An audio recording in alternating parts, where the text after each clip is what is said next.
देवेंद्र फडणवीस सभागृहातील big D.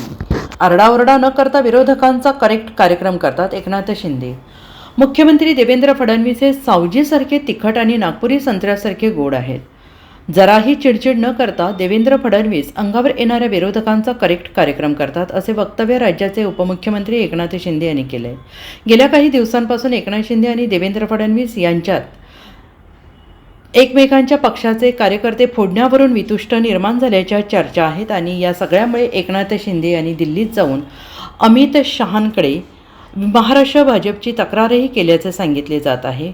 आणि या पार्श्वभूमीवर मंगळवारी नागपूरमध्ये झालेल्या कार्यक्रमात एकनाथ शिंदे यांनी मुख्यमंत्री देवेंद्र फडणवीस यांच्यावर स्तुतीसुमने उधळून सर्वांनाच आश्चर्याचा धक्का दिलाय. काल देवेंद्र फडणवीस यांच्या विधानसभेतील भाषणाच्या पुस्तकांचे प्रकाशन करण्यात आले. देवेंद्र फडणवीस यांच्याकडे हसत खेळत विरोधकांना चितपट करण्याची क्षमता आहे, ती त्यांनी अनेकदा दाखवलेली आहे. टीका, ट्रोलिंग, टेन्शन, टोमणे सहन करण्याची त्यांची क्षमता अफाट आहे. देवेंद्रजींनी कधीही या टीकेला उत्तर दिलेलं नाही किंवा आरडाओरडा आदळापट त्यांनी कधीच केलेली नाही.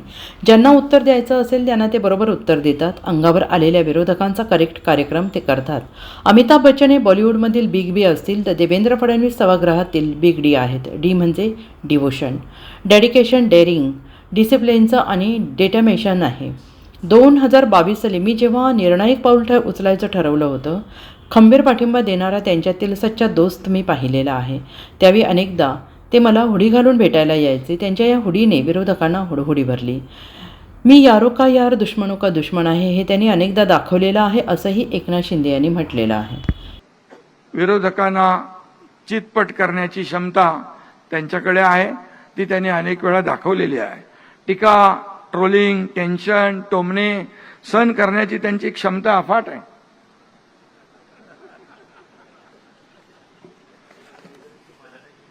पण देवेंद्रजींनी कधी उत्तर त्याला दिलं नाही आणि आरडाओरड आणि आदळापटही केली नाही. ज्यांना उत्तर द्यायचं असेल त्यांना ते बरोबर उत्तर देतात.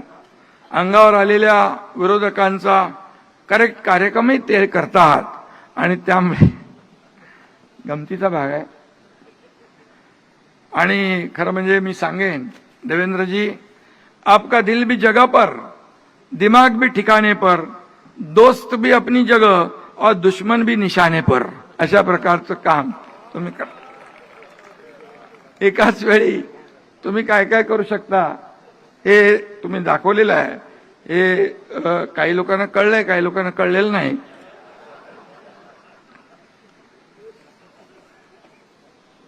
अमिताभ बॉलिवूड मधला बिग बी असेल तर देवेंद्रजी या सभागृहातले बिग डी आहेत.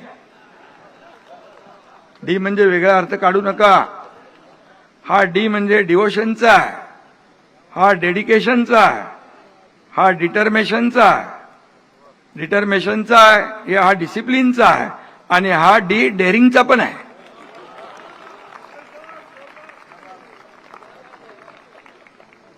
अरे नागपूरच्या थंडीमध्ये काहीतरी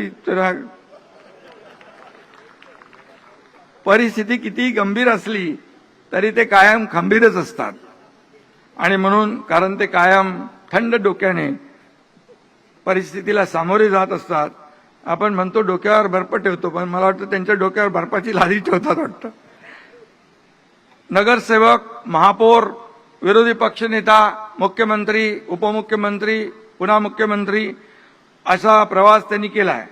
महायुतीमधील सहकारी अशा अनेक भूमिकांमध्ये मी त्यांना पाहिलेला आहे आणि मी अगदी जवळून पाहिलंय. अनेक वर्षापासून जेव्हापासून ते आमदार होते तर मॅजेस्टिकमध्ये तिथं आपल्या त्या छोट्या रूममध्ये सगळी पुस्तकं वाचायचे. ते फार अभ्यासाने त्यांनी कष्ट घेतलेले आहेत. एकदा महापालिकेचं आमचं एक महापौराचं प्रकरण होतं, तेव्हा मी गेलो होतो आणि एका छोट्या रूममध्ये त्यांचं चाललं होतं पुस्तकं सगळी चाळायचं काम. आणि त्यामुळे कष्ट आणि मेहनत घेतल्याशिवाय हे सगळे अचिव्हमेंट होत नाही आहे.